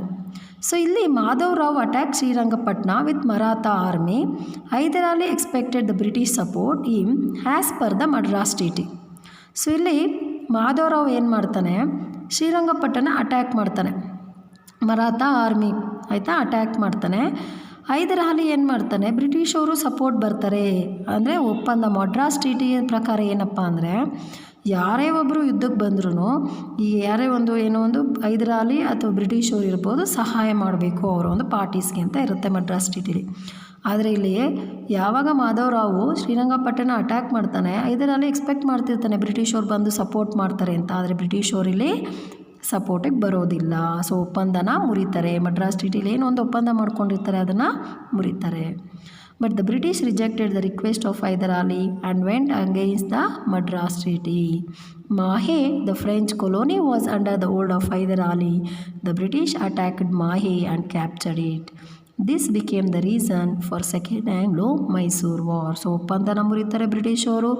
ಕೊನೆಗೆ ಮಾಹೆ ಏನಿರುತ್ತೆ, ಫ್ರೆಂಚ್ ಕೊಲೋನಿ ಆಗಿರುತ್ತೆ ಮಾಹೆ, ಅದು ಹೈದರ್ ಅಲಿ ಕೆಳಗಡೆ, ಹೈದರ್ ಅಲಿ ಒಂದು ಕೈಯ ವಶದಲ್ಲಿರುತ್ತೆ. ಅದನ್ನು ಬ್ರಿಟಿಷರು ಏನು ಮಾಡ್ತಾರೆ, ಅಟ್ಯಾಕ್ ಮಾಡಿ ಮಾಹೆನ ಕ್ಯಾಪ್ಚರ್ ಮಾಡ್ತಾರೆ. ಇದು ಒಂದು ಎರಡನೇ ಆಂಗ್ಲೋ ಮೈಸೂರು ವಾರ ಆಗೋಕ್ಕೆ ಕಾರಣ ಆಗುತ್ತೆ. ಸೊ ಮೇನ್ ರೀಸನ್ ಏನಪ್ಪ, ಸೆಕೆಂಡ್ ಆಂಗ್ಲೋ ಮೈಸೂರು ವಾರ ಆಗೋಕ್ಕೆ British attack Mahe the French colony which was under Hyder Ali. Second Anglo Mysore was started in 1780. In the beginning Hyder Ali gained upper hand. ಬಿಗಿನಿಂಗಲ್ಲಿ ಹೈದರ್ ಅಲಿ ಒಂದು ಗೆಲ್ತಾರೆ. He captured many forts of Karnataka region. Kanchipuram was captured by Hyder Ali. ಕಂಚೀಪುರಂನ capture ಮಾಡ್ತಾರೆ. First ಬಿಗಿನಿಂಗಲ್ಲಿ upper hand ಇರ್ತಾರೆ. Mysore army reach till Coromandel beach. The British officers became worried. ಯಾವಾಗ Mysore army Coromandel ಬೀಚ್ವರೆಗೂ reach ಆಗುತ್ತೆ, ಆಗ ಬ್ರಿಟಿಷರ್ ಆಫೀಸರ್ಸ್ ಏನಿರ್ತಾರೆ ಅವರು ಭಯಪಡ್ತಾರೆ. ಸೊ ಆಗ ಹೈದರ್ ಅಲಿ ಆರ್ಕೋಟನ್ನು ಅಟ್ಯಾಕ್ ಮಾಡಿ ಕ್ಯಾಪ್ಚರ್ ಮಾಡ್ತಾನೆ. He was threaten to attack Wandiwash and Vellore. ಅಷ್ಟೇ ಅಲ್ಲದೆ ಅವ್ರು ಏನು ಮಾಡ್ತಾರೆ, ಥ್ರೆಟನ್ ಮಾಡ್ತಾರೆ ವಾಂಡಿವಾಶ್ ಮತ್ತು ವೆಲ್ಲೂರನ್ನು ಅಟ್ಯಾಕ್ ಮಾಡ್ತೀನಿ ಅಂತ. An army was kept in stand by the British and it was led by sir Eyre Coote. So army, British ಆರ್ಮಿನ ಯಾರು ಏನು ಒಂದು ಹೆಡ್ಡಾಗಿ ನಡೆಸ್ತಾ ಇರ್ತಾರೆ ಅಂದರೆ ಸರ್ ಐರಿ ಕೋಟು ಈ ಒಂದು ಆರ್ಮಿನ ನಡೆಸ್ತಾ ಇರ್ತಾರೆ, ಬ್ರಿಟಿಷ್ ಆರ್ಮಿನ. He followed Hyder Ali's army till Pondicherry. So ಇಲ್ಲಿ ಐರಿಕುಟ್ ಏನು ಮಾಡ್ತಾರೆ, ಹೈದರ್ ಅಲಿ ಆರ್ಮಿನ ಪಾಂಡಿಚೇರಿವರೆಗೂ ಫಾಲೋ ಮಾಡ್ತಾನೆ. The French refuse to support Hyder Ali against the British. ಆದರೆ ಇಲ್ಲಿ ಫ್ರೆಂಚ್ ಅವರು ಹೈದರ್ ಅಲಿಗೆ ಸಪೋರ್ಟ್ ಮಾಡೋದಿಲ್ಲ ಅಂಥೇಳಿ, ನಾನು ಸಪೋರ್ಟ್ ಮಾಡಲ್ಲ ಅಂತ ಹೇಳ್ತಾರೆ. So Hyder Ali changed his war strategy with this development. So ಇಲ್ಲಿ ಹೈದರ್ ಅಲಿ ಏನು ಮಾಡ್ದ, ಏನು ಒಂದು ವಾರ್ ಸ್ಟ್ರಾಟಜಿ ಇರುತ್ತೆ, ಒಂದು ಯುದ್ಧ ಮಾಡಬೇಕು ಅಂದರೆ ಅವ್ರದ್ದೇ ಆದ ಒಂದು ಸ್ಟ್ರಾಟಜೀಸ್ ಇರುತ್ತೆ, ಒಂದು ರೂಲ್ಸ್ ಇರುತ್ತೆ, ಅದನ್ನು ಚೇಂಜ್ ಮಾಡ್ತಾನೆ Hyder Ali. He attacked regions under British control and capture a large booty of arms and wealth. So ಇಲ್ಲಿ ಹೈದರ್ ಅಲಿ ಏನು ಮಾಡ್ತಾನೆ, ಬ್ರಿಟಿಷ್ ಕಂಟ್ರೋಲ್ ಇರೋ ಒಂದು ಆರ್ಮಿ ವೆಲ್ತ್ ಏನಿರುತ್ತೆ ಅದನ್ನೆಲ್ಲ ಲೂಟ್ ಮಾಡ್ತಾನೆ. So Hyder Ali was defeated in the battle held in Porto Novo by the British. So ಕೊನೆಗೆ ಹೈದರ್ ಅಲಿನ ಸೋಲಿಸ್ತಾರೆ ಪೋರ್ಟ್ ನೋವಿಯಾದಲ್ಲಿ ಬ್ರಿಟಿಷರು. This increase the confidence of the British and also change the direction of the battle, but they suffered financial setbacks in Pulicat and Solignor. Meanwhile, by entering Salbai agreement, the British were successful in winning over the Maratha and Nizam of Hyderabad to their side. Hyder Ali died due to illness during the war. The war was led by his son Tippu Sultan. ಆದರೆ financially ಸೆಟ್ಬ್ಯಾಕ್ಸನ್ನ ಪಡಿತಾರೆ ಯಾರು, ಬ್ರಿಟಿಷರು ಪುಲಿಕಾಟ್ ಮತ್ತು ಸೋಲಿಗ್ನೂರಲ್ಲಿ. So ಈ ಒಂದು ಟೈಮಲ್ಲಿ ಸಾಲ್ಬಾಯ್ ಅಗ್ರಿಮೆಂಟ್ನ ಮಾಡ್ಕೊತಾರೆ, ಒಂದು ಒಪ್ಪಂದನ ಮಾಡ್ಕೊತಾರೆ. ಸೊ ಇದರಿಂದ ಬ್ರಿಟಿಷರು ಸಕ್ಸಸ್ಫುಲ್ ಆಗ್ತಾರೆ ಮರಾಠಾಸ್ ಮತ್ತು ನಿಜಾಮ್ ಆಫ್ ಹೈದರಾಬಾದ್ನ ಗೆಲ್ಲೋದ್ರಲ್ಲಿ. ಸೊ ಇಲ್ಲಿ ಒಂದು ಟೈಮಲ್ಲಿ ಯುದ್ಧ ನಡಿಬೇಕಾದ್ರೆ ಹೈದರ್ ಅಲಿ ಒಂದು ಇಲ್ನೆಸ್, ಅವನಿಗೆ ಹುಷಾರಿರೋದಿಲ್ಲ, ಕಾಯಿಲೆ ಇರುತ್ತೆ. ಸೊ ಆ ಕಾರಣದಿಂದ ಅವರು ಹೈದರ್ ಅಲಿ ಸತ್ತೋಗ್ತಾರೆ, ಬ್ಯಾಕ್ ಬೋನ್ ಕ್ಯಾನ್ಸರ್ ಇರುತ್ತೆ ಅವ್ರಿಗೆ. ಸೊ ಅದರಿಂದ ಅವರು ಸತ್ತೋಗ್ತಾರೆ. ಸೊ ಆಗ ಟಿಪ್ಪು ಸುಲ್ತಾನ್ ಅವನ ಮಗ ಏನಿರುತ್ತೆ ಈ ಯುದ್ಧನ ನಡೆಸ್ತಾರೆ. Tipu Sultan was waging war in Malabar region when Hyder Ali died. So Hyder Ali ಸಾಯ್ಬೇಕಾದ್ರೆ ಟಿಪ್ಪು ಮಲಬಾರ್ ರೀಜನಲ್ಲಿ ಯುದ್ಧ ನಡೆಸ್ತಾ ಇರ್ತಾನೆ. The British try to take advantage of Hyder Ali's death by invading Mangalore and Bidanur. So Tipu Hyder Ali ಸತ್ತಿದ್ದನ್ನು ಒಂದು ಅಡ್ವಾಂಟೇಜ್ ಆಗಿ ತೊಗೊಂಡು ಏನು ಮಾಡ್ತಾರೆ ಬ್ರಿಟಿಷವರು, ಮಂಗಳೂರು ಮತ್ತು ಬಿದನೂರನ್ನ ಇನ್ವೇಡ್ ಮಾಡ್ತಾರೆ. They also tried to instigate the rulers of Calicut and Malabar region against Tippu Sultan. Tippu Sultan thought of these developments and decided to protect Mangalore and the coastal regions. He defeated the British. So ಇಲ್ಲಿ ಟಿಪ್ಪು ಏನು ಮಾಡ್ತಾನೆ, ಬ್ರಿಟಿಷರ್ಸ್ನ ಸೋಲಿಸ್ತಾನೆ. ಮಂಗಳೂರು ಮತ್ತು coastal ರೀಜನ್ನ protect ಮಾಡೋದ್ರ ಮೂಲಕ ಬ್ರಿಟಿಷವ್ರನ್ನ ಸೋಲಿಸ್ತಾನೆ. So ಈ ಒಂದು ಯುದ್ಧ treaty of ಮಂಗಳೂರಿಂದ ಒಂದು ಮಂಗಳೂರು ಟ್ರೀಟಿನ ಮಾಡ್ಕೊಳೋದ್ರ ಮೂಲಕ ಸೆಕೆಂಡ್ ಆಂಗ್ಲೋ ಮೈಸೂರು ವಾರು ಎಂಡ್ ಆಗುತ್ತೆ 1784. ಸೊ 1784 ಟ್ರೀಟಿ ಆಫ್ ಮಂಗಳೂರು ಮೂಲಕ ಸೆಕೆಂಡ್ ಆಂಗ್ಲೋ ಮೈಸೂರು ವಾರು ಎಂಡ್ ಆಗುತ್ತೆ. ಯಾವಾಗ 1784. ಸೊ ಈ ರೀತಿ ಸೆಕೆಂಡ್ ಆಂಗ್ಲೋ ಮೈಸೂರು ವಾರ್ ನಡೆಯುತ್ತೆ. ಸೊ ಮೇನ್ ಕಾರಣ ಏನು, ಒಂದು ಆರ್ಕೋಟ್ ಏನಿರುತ್ತೆ, ಸೊ ಇಲ್ಲಿ ಬ್ರಿಟಿಷರು ಮಾಯೆನ ಕ್ಯಾಪ್ಚರ್ ಮಾಡ್ತಾರೆ, ಅದು ಮೇನ್ ಕಾರಣ ಆಗುತ್ತೆ. ಕೊನೆಗೆ ಯಾವೆಲ್ಲ ಒಂದು ಚೇಂಜಸ್ ಆಗುತ್ತೆ ಬ್ರಿಟಿಷು ಹೈದರ್ ಅಲಿ ಮಧ್ಯ. ಹೈದರ್ ಅಲಿ ಫಸ್ಟು ಒಂದು ಹ್ಯಾಂಡ್ ಅಪ್ಪರ್ ಹ್ಯಾಂಡಲ್ಲಿ ಇರ್ತಾನೆ, ಕೊನೆಗೆ ಏಕೆ ಅವನು ಸೋಲ್ತಾ ಬರ್ತಾನೆ, ಕೊನೆಗೆ ಬಿಕಾಸ್ ಆಫ್ ಅವನು ಇಲ್ಲೆಲ್ದ ಕಾರಣಕ್ಕೋಸ್ಕರ ಅವನು ಸತ್ತೋಗ್ತಾನೆ. ಅದಾದಮೇಲೆ ಟಿಪ್ಪು ಸುಲ್ತಾನು ಈ ಯುದ್ಧನ ನಡೆಸ್ತಾರೆ. ಸೊ ಕೊನೆಗೆ ಸೆಕೆಂಡ್ ಆಂಗ್ಲೋ ಮೈಸೂರು ವಾರು ಒಂದು ಟ್ರೀಟಿ ಆಫ್ ಮಂಗಳೂರು ಮೂಲಕ ಏನಾಗುತ್ತೆ, ಎಂಡ್ ಆಗುತ್ತೆ. Tippu Sultan felt that the British were the major obstacle for his policy of expansion, so he tried to drive them out seriously. Tipu Sultan ಏನು ಮಾಡ್ತಾನೆ, ಬ್ರಿಟಿಷರು ಮೇಜರ್ ಒಂದು ನಮ್ಮಲ್ಲಿ ಪಾಲಿಸೀಸ್ ಏನಿದೆ, ಎಕ್ಸ್ಪ್ಯಾನ್ಷನ್ ಮಾಡಬೇಕು, ಒಂದು ರಾಜ್ಯನ ದೊಡ್ಡ ಮಾಡ್ಕೊಂಡು ಹೋಗ್ಬೇಕು ನಾವು ಅನ್ನೋ ಒಂದು ಇದಕ್ಕೆ ಇವರು ಮೇಜರ್ ಆಬ್ಸ್ಟಿಕಲ್ ಆಗಿದ್ದಾರೆ, ಮುಳ್ಳಾಗಿದ್ದಾರೆ, ನಮ್ಮ ಮಧ್ಯೆ ಬರ್ತಾ ಇದ್ದಾರೆ ಅಂತೇಳಿ ತಿಳ್ಕೊತಾನೆ. ಸೊ ಹೇಗಾರು ಮಾಡಿ ಬ್ರಿಟಿಷವ್ರನ್ನ ನಮ್ಮ ದೇಶದಿಂದ, ನಮ್ಮ ಒಂದು ರಾಜ್ಯದಿಂದ ಹೊರ ಹಾಕಬೇಕು ಅಂತ ಹೋರಾಟ ನಡೆಸ್ತಾನೆ Tipu. He became the ruler of Mysore after his Hyder Ali's death. He understood the cunning policies of British. So ಏನು ಬ್ರಿಟಿಷವರು ಕನ್ನಿಂಗ್ ಪಾಲಿಸೀಸ್ ಮಾಡ್ತಾ ಇರ್ತಾರಲ್ಲ ಅದನ್ನು ಅರ್ಥ ಮಾಡ್ಕೊತಾನೆ Tipu Sultan. He was and also he considered duty to drive the British out of India. So ನನ್ನ ಕೆಲಸ ಏನು, ನನ್ನ ಕರ್ತವ್ಯ ಏನು, ಈ ಬ್ರಿಟಿಷವ್ರನ್ನ ನಮ್ಮ ದೇಶದಿಂದ ಹೊರ ಹಾಕಬೇಕು, ಅದು ಮೇಯ್ನ್ ನನ್ನ ಕೆಲಸ ಅಂತ ತಿಳ್ಕೊತಾನೆ ಯಾರು, ಟಿಪ್ಪು. ಸೊ ಈ ಕಾರಣಕ್ಕೋಸ್ಕರ ಅವನು ಬ್ರಿಟಿಷವ್ರ ವಿರುದ್ಧ ಯುದ್ಧನ ನಡೆಸ್ತಾರೆ. 17 years of his rule through out 17 ವರ್ಷ ಆಳ್ವಿಕೆ ಮಾಡ್ತಾರೆ ಟಿಪ್ಪು. ಸೊ 17 ವರ್ಷವೂ ಬ್ರಿಟಿಷವ್ರ ವಿರುದ್ಧ ಒಂದು ಯುದ್ಧ ಮಾಡೋದ್ರಲ್ಲೇ ಕಳೀತಾರೆ. ಸೊ ಇಲ್ಲಿ ಅವ್ರಿಗೆ ಕ್ಲಿಯರಾಗಿ ಅರ್ಥ ಆಗುತ್ತೆ cunningness, strategies, clever manipulation of the British. ಅವರ ಒಂದು ಕನ್ನಿಂಗ್ನೆಸ್ಸು, ಯಾವ ರೀತಿ ಒಂದು ಕುತಂತ್ರ ಬುದ್ಧಿನ ಮಾಡ್ತಾ ಇದ್ದಾರೆ, ಸ್ಟ್ರ್ಯಾಟಜೀಸ್ ಮಾಡ್ತಾ ಇರ್ತಾರೆ, ಪ್ಲ್ಯಾನ್ ಮಾಡ್ತಾ ಇರ್ತಾರೆ ಅನ್ನೋದು ಅವನಿಗೆ ತುಂಬಾ ಕ್ಲಿಯರಾಗಿ ಅರ್ಥ ಆಗಿರುತ್ತೆ ಬ್ರಿಟಿಷ್ ಅವರ ಒಂದು ಕುತಂತ್ರ ಬುದ್ಧಿ. ಸೊ ಇದರಿಂದ ಇದರಿಂದ ಏನಾಗುತ್ತೆ, ಬಿಸ್ನೆಸ್ಗೆ interest of British could weak and the political strength of the British. You know that hurting the business interest. So ವ್ಯಾಪಾರದಲ್ಲಿ ಅವ್ರನ್ನ ಹರ್ಟ್ ಮಾಡೋದ್ರ ಮೂಲಕ ಸೊ ಒಂದು ಪೊಲಿಟಿಕಲ್ ಸ್ಟ್ರೆಂತನ್ನು ಕಮ್ಮಿ ಮಾಡ್ಬೋದು ಬ್ರಿಟಿಷ್ ಅವ್ರದ್ದು ಅನ್ನೋದನ್ನು ತಿಳ್ಕೊತಾನೆ. ಸೊ ಇದಕ್ಕೆ ಅವನೇನು ಮಾಡ್ತಾನೆ, ಆರ್ಗನೈಸ್ ಮಾಡ್ತಾನೆ enemies of the British into one group. He try to break the monopoly of the British over trade with India. So ಏನು ಒಂದು ಮೊನೋಪಲಿ ರೈಟ್ ಟು ಟ್ರೇಡ್ ಏನಿರುತ್ತೆ ಬ್ರಿಟಿಷ್ ಅವ್ರದ್ದು, ಅದನ್ನು ಬ್ರೇಕ್ ಮಾಡೋದಕ್ಕೆ ಪ್ರಯತ್ನ ಪಡ್ತಾನೆ Tipu Sultan. This attempt further angered the British and their enmity with Tipu grew up. So ಯಾವಾಗ ಅವರ ಒಂದು ಟ್ರೇಡ್ ಮೊನೋಪಲಿ ಇರುತ್ತೆ ನಮ್ಮ ದೇಶದ ಮೇಲೆ, ಅದನ್ನು ಬ್ರೇಕ್ ಮಾಡಬೇಕು ಅಂತ ಪ್ರಯತ್ನ ಪಡ್ತಾನೆ. ಇದು ಇನ್ನೂ ಬ್ರಿಟಿಷ್ ಅವ್ರಿಗೆ ಏನಾಗುತ್ತೆ, ಅವ್ರ ಮೇಲೆ ಟಿಪ್ಪು ಮೇಲೆ ಇನ್ನೂ ಕೋಪ ಬರುತ್ತೆ. ಸೊ ಇಲ್ಲಿ ಬ್ರಿಟಿಷ್ ಮತ್ತು ಟಿಪ್ಪು ಮಧ್ಯ ಒಂದು ಎನಿಮಿಟಿ ಕ್ರಿಯೇಟ್ ಆಗೋಕ್ಕೆ ಕಾರಣ ಆಗುತ್ತೆ, ಇನ್ನೂ ಜಾಸ್ತಿ ಎನಿಮಿಟಿ ಆಗೋಕ್ಕೆ ಕಾರಣ ಆಗುತ್ತೆ. So now we know about Third Anglo-Mysore War. The politics of Travancore was the main reason of this war. So politics ಏನಿರುತ್ತೆ ಟ್ರಾವಂಕೂರ್ ಪಾಲಿಟಿಕ್ಸು, ಅದು ಮೇನ್ ಕಾರಣ ಆಗುತ್ತೆ ಥರ್ಡ್ ಆ್ಯಂಗ್ಲೋ ಮೈಸೂರು ವಾರ್ ಆಕೆ. ಸೊ ಈ ಥರ್ಡ್ ಆ್ಯಂಗ್ಲೋ ಮೈಸೂರು ವಾರ್ ನಡೆದಿದ್ದು ಟಿಪ್ಪು ಮತ್ತು ಬ್ರಿಟಿಷ್ ಮಧ್ಯ. The king of Travancore built a fort in Kochi with the help of British and captured Ayakota and Kanganur fort from the Dutch. All this with a clear breach of Mangalore Treaty. So ಒಪ್ಪಂದದ ಪ್ರಕಾರ ಇದು ವಿರುದ್ಧವಾಗಿರುತ್ತೆ, ಮಂಗಳೂರು ಒಪ್ಪಂದದ ಪ್ರಕಾರ ಇದು ವಿರುದ್ಧವಾಗಿರುತ್ತೆ. So ಇಲ್ಲಿ ಟ್ರಾವಂಕೂರ್ ರಾಜ ಏನು ಮಾಡ್ತಾನೆ, ಒಂದು ಕೋಟೆನ ಕಟ್ಟಿಸ್ತಾನೆ ಕೊಚ್ಚಿಯಲ್ಲಿ ಬ್ರಿಟಿಷರ ಒಂದು ಸಹಾಯದಿಂದ.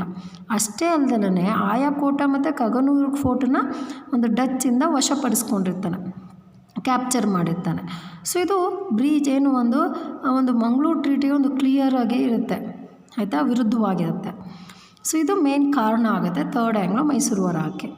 So British captured Karwar, Coimbatore, Dindigul and other regions under the leadership of Medows. So British ಅವ್ರು ಏನು ಮಾಡ್ತಾರೆ, ಒಂದು ಲೀಡರ್ಶಿಪ್ ಆಫ್ ಮೆಡೋಸ್ ಅವರ ಒಂದು ಸಹಾಯದಿಂದ ಕಾರವಾರು, ಕೊಯಂಬತ್ತೂರು, ದಿಂಡಿಗಲ್ ಮತ್ತು ಬೇರೆ ರೀಜನ್ಸ್ನ ಕ್ಯಾಪ್ಚರ್ ಮಾಡ್ತಾರೆ. Tipu Sultan enter the region of Baramahal and capture Sathyamangalam. So Tipu ಏನು ಮಾಡ್ತಾನೆ, ಬಾರಾಮಂಗಲ್ ರೀಜನ್ನ ಎಂಟ್ರಿ ಮಾಡಿ ಅಲ್ಲಿ ಸತ್ಯಮಂಗಲಂ ಪ್ಲೇಸನ್ನು ಕ್ಯಾಪ್ಚರ್ ಮಾಡ್ತಾನೆ. He later attempted to capture Tiruchirappalli but failed. ಕೊನೆಗೆ ಅವನು ತಿರುಚನಾಪಲ್ಲಿನ ಒಂದು ಕ್ಯಾಪ್ಚರ್ ಮಾಡಬೇಕು ಅಂತ ಹೋಗ್ತಾನೆ, ಆದರೆ ಫೇಲ್ ಆಗ್ತಾನೆ. Meanwhile Lord Cornwallis took over the leadership of British army. So ಇಲ್ಲಿ ಏನು ಐರೇಕೂಟ್ ಇರ್ತಾನೆ, ಅವನಾದಮೇಲೆ ಲಾರ್ಡ್ ಕಾರ್ನ್ವಾಲಿಸು ಒಂದು ಬ್ರಿಟಿಷ್ ಆರ್ಮಿಯ ಒಂದು ಲೀಡರ್ ಆಗ್ತಾನೆ. ಇಲ್ಲಿ ಏನಾಗುತ್ತೆ, ಕೋರ್ಸ್ ಏನು ಒಂದು ಯುದ್ಧದ ಒಂದು ಏನಿರಲಿ ಲಕ್ಷಣ ಇರ್ತದೋ ಕೋರ್ಸ್ ಆಫ್ ವಾರು ಚೇಂಜ್ ಆಗುತ್ತೆ. The British army captured Kolar and Hosakote and rush towards Bengaluru under the leadership of Cornwallis. So ಇಲ್ಲಿ ಬ್ರಿಟಿಷ್ ಆರ್ಮಿ ಏನು ಮಾಡುತ್ತೆ, ಒಂದು ಲಾರ್ಡ್ ಕಾರ್ನ್ವಾಲಿಸ್ನ ಒಂದು ಲೀಡರ್ಶಿಪ್ಪಲ್ಲಿ ಏನು ಕ್ಯಾಪ್ಚರ್ ಕೋಲಾರ್ ಮತ್ತು ಹೊಸಕೋಟೆನ ಕ್ಯಾಪ್ಚರ್ ಮಾಡ್ತಾರೆ. ಅಲ್ಲಿಂದ ಬೆಂಗಳೂರು ಕಡೆಗೆ ದಾಳಿ ಮಾಡೋಕ್ಕೆ ಬರ್ತಾರೆ. The army capture Bengaluru and destroy the fort. So ಇಲ್ಲಿ ಬ್ರಿಟಿಷ್ ಆರ್ಮಿ ಏನು ಒಂದು ಲಾರ್ಡ್ ಕಾರ್ನ್ವಾಲಿಸ್ನ ಒಂದು ಲೀಡರ್ಶಿಪ್ಪಲ್ಲಿರುತ್ತೆ, ಆರ್ಮಿ ಏನು ಮಾಡುತ್ತೆ, ಬೆಂಗಳೂರನ್ನ ಕ್ಯಾಪ್ಚರ್ ಮಾಡಿ ಒಂದು ಕೋಟೆನ ಹಾಳು ಮಾಡ್ತಾರೆ, ಡಿಸ್ಟ್ರಾಯ್ ಮಾಡ್ತಾರೆ.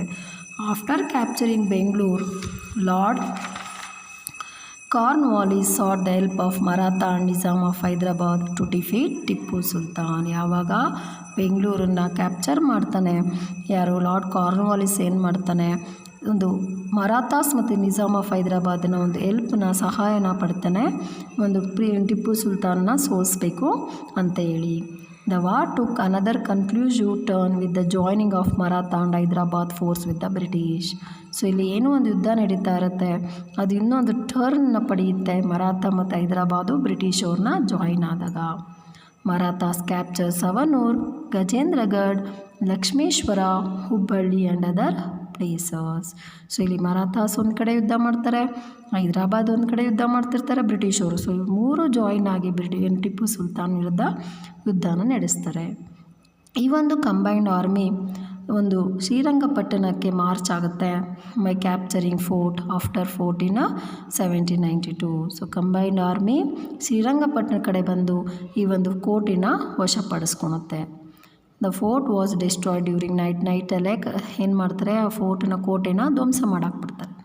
ಇದರಿಂದ disturb by this development Tipu try to enter an agreement. So ಇದರಿಂದ ತುಂಬಾ ಡಿಸ್ಟರ್ಬ್ ಆಗಿರ್ತಾನೆ ಟಿಪ್ಪು. ಸೊ ಅದರಿಂದ ಒಂದು ಒಪ್ಪಂದಕ್ಕೆ ಸಹಿ ಹಾಕಬೇಕಾಗತ್ತೆ with the British. It was inevitable. ಅದು ಏನೂ ಮಾಡೋಕ್ಕಾಗಲ್ಲ, ಅವನು ಅದು ಸಹಿ ಹಾಕಲೇಬೇಕಾಗುತ್ತೆ ಟಿಪ್ಪು ಸುಲ್ತಾನ್. ಸೊ ಇದರಿಂದ he sign the treaty of Srirangapatna in 1792 which had unfavourable condition. So ಇಲ್ಲಿ ಟಿಪ್ಪು ಏನು ಮಾಡ್ತಾರೆ, ಬ್ರಿಟಿಷ್ ಜೊತೆ ಒಂದು ಒಪ್ಪಂದನ ಮಾಡ್ಕೊತಾನೆ. The treaty is called Srirangapatna treaty. 1792 ಅಲ್ಲಿ ಒಂದು ಶ್ರೀರಂಗಪಟ್ಟಣ ಟ್ರೀಟಿನ ಸಹಿ ಹಾಕ್ತಾರೆ. ಸೊ ಅವರು ಅನ್ಫೇವರಬಲ್ ಕಂಡೀಷನಲ್ಲಿ, ಅವ್ರಿಗೆ ಇಷ್ಟ ಇರೋದಿಲ್ಲ, ಆದರೂ ಅವರು ಸಹಿ ಹಾಕಬೇಕಾಗತ್ತೆ. ಇದರಿಂದ ಥರ್ಡ್ ಆ್ಯಂಗ್ಲೋ ಮೈಸೂರು ವಾರ್ ಏನಾಗುತ್ತೆ, ಎಂಡ್ ಆಗುತ್ತೆ. ಸೊ ಇದರಿಂದ third Anglo Mysore war end ಆಗುತ್ತೆ. The British were successful in inserting unfavorable condition in order to weaken Tipu Sultan. So ಇಲ್ಲಿ ಬ್ರಿಟಿಷ್ ಏನಾಗ್ತಾರೆ, ಸಕ್ಸಸ್ಫುಲ್ ಆಗ್ತಾರೆ ಟಿಪ್ಪುನ ವೀಕ್ ಮಾಡೋದ್ರಲ್ಲಿ. Tipu was force to part with of his kingdom. So ಈ ಒಂದು ಒಪ್ಪಂದದ ಪ್ರಕಾರ ಟಿಪ್ಪು ಅವನ ಒಂದು ಅರ್ಧ ಸಾಮ್ರಾಜ್ಯನ ಕೊಡಬೇಕಾಗುತ್ತೆ ಬ್ರಿಟಿಷ್ ಅವ್ರಿಗೆ. ಮತ್ತು ಅಷ್ಟೇ ಅಲ್ಲದೆ 3 crore rupees war damage fee ಆಗಿ ಕೊಡಬೇಕಾಗುತ್ತೆ. ಏನು ಯುದ್ಧದಲ್ಲಿ ಡ್ಯಾಮೇಜ್ ಆಗಿರುತ್ತಲ್ಲ, ಅದು ಡ್ಯಾಮೇಜ್ ಫೀ ಅಂತ 3 crore ರೂಪೀಸನ್ನು ಅವನು ಬ್ರಿಟಿಷರಿಗೆ ಕೊಡಬೇಕಾಗುತ್ತೆ. ಅದನ್ನು ಕೊಡೋಕ್ಕಾಗಲಿಲ್ಲ, ಸ್ವಲ್ಪ ಮಾತ್ರ ಕೊಟ್ಟಿರ್ತಾನೆ, ಪೂರ್ತಿನ ಅವನು ಕೊಡೋಕ್ಕಾಗಿರಲ್ಲ. ಆ ಕಾರಣಕ್ಕೋಸ್ಕರ ಅವನು ಪೂರ್ತಿ ಕೊಡೋವರೆಗೂ ಅವರಿಬ್ಬರು ಮಕ್ಕಳನ್ನು ಒಂದು ಪ್ಲೆಡ್ಜ್ ಆಗಿ ಇಟ್ಕೊತಾರೆ, ಗ್ಯಾರಂಟಿ ಅಗೇನ್ಸ್ಟ್ ದ ಪೇಮೆಂಟ್. ಅವರಿಬ್ಬರು ಮಕ್ಕಳನ್ನ ಒತ್ತೆಯಾಳಾಗಿಟ್ಕೊತಾರೆ, ಅವ್ರು ಪೇಮೆಂಟ್ ಕೊಡಬೇಕು ಅಂತೇಳಿ. ಸೊ ಈ ರೀತಿ ಅವನನ್ನು ಒಂದು ಹೀನಾಯವಾದ ಒಂದು ಒಪ್ಪಂದಕ್ಕೆ ಸಹಿ ಹಾಕಿಸ್ಕೊತಾರೆ ಬ್ರಿಟಿಷ್ ಅವರು. ಇದರಿಂದ ಅಷ್ಟೇ ಅಲ್ಲದಲ್ಲೇ they force to release the prisoners of war. So ಏನೋ ಒಂದು ಪ್ರಿಸ್ನರ್ಸ್ ಇರ್ತಾರೆ ಯುದ್ಧದಲ್ಲಿ, ಅವನಿಗೆ ಏನೋ ಒಂದು ಸೋಲಿಸಿ ಅವರನ್ನು ಒಂದು ಜೈಲಲ್ಲಿ ಕೈದಿಗಳಾಗಿಟ್ಕೊಂಡಿರ್ತಾರೆ, ಅವರನ್ನು ರಿಲೀಸ್ ಮಾಡಬೇಕು ಅಂತ ಫೋರ್ಸ್ ಮಾಡ್ತಾರೆ. So the British withdraw the combined army from Srirangapatna. So ಇಲ್ಲಿ ಬ್ರಿಟಿಷ್ ಅವರು ಏನು ಮಾಡ್ತಾರೆ, ವಿಡ್ರಾ ಮಾಡ್ಕೊತಾರೆ ಈ ಒಂದು ಕಂಬೈನ್ಡ್ ಆರ್ಮಿ ಶ್ರೀರಂಗಪಟ್ಟಣದಲ್ಲಿ. ಈ ರೀತಿಯಾದ ಒಂದು ಹ್ಯುಮಿಲಿಯೇಟಿಂಗ್ ಟ್ರೀಟಿನ ಮಾಡ್ಕೊತಾರೆ ಬ್ರಿಟಿಷ್ ಅವರು ಟಿಪ್ಪು ಸುಲ್ತಾನ್ ಜೊತೆ. ಸೊ ಇದಾದಮೇಲೆ ಫೋರ್ತ್ ಆ್ಯಂಗ್ಲೋ ಮೈಸೂರು ವಾರ್ ಆಗುತ್ತೆ. ಸೊ ಈ ಒಂದು ಹ್ಯುಮಿಲಿಯೇಷನಲ್ಲೇ ಫೋರ್ತ್ ಆ್ಯಂಗ್ಲೋ ಮೈಸೂರು ವಾರ್ಗೆ ಪ್ರಿಪೇರ್ ಆಗ್ತಾರೆ ಟಿಪ್ಪು ಸುಲ್ತಾನ್. ಸೊ ಅದ್ರ ಬಗ್ಗೆ ನೀವು ನೆಕ್ಸ್ಟ್ ಕ್ಲಾಸಲ್ಲಿ ತಿಳ್ಕೊಳ್ಳೋಣ. I think you have understood about the first Anglo Mysore war, second Anglo and third Anglo. So ಇದರಲ್ಲಿ ನಿಮಗೆ important third Anglo Mysore war causes ಮತ್ತು ರಿಸಲ್ಟ್ಸ್ ಇಂಪಾರ್ಟೆಂಟು. ಸೆಕೆಂಡ್ ಅಂದರೆ ನಿಮಗೆ ಟ್ರೀಟೀಸ್ ಕೇಳ್ತಾರೆ, ಯಾವ್ಯಾವ ಟ್ರೀಟೀಸಿಂದ ಎಂಡ್ ಆಯಿತು ಅನ್ನೋದನ್ನು ಕೇಳ್ತಾರೆ. Thank you children's.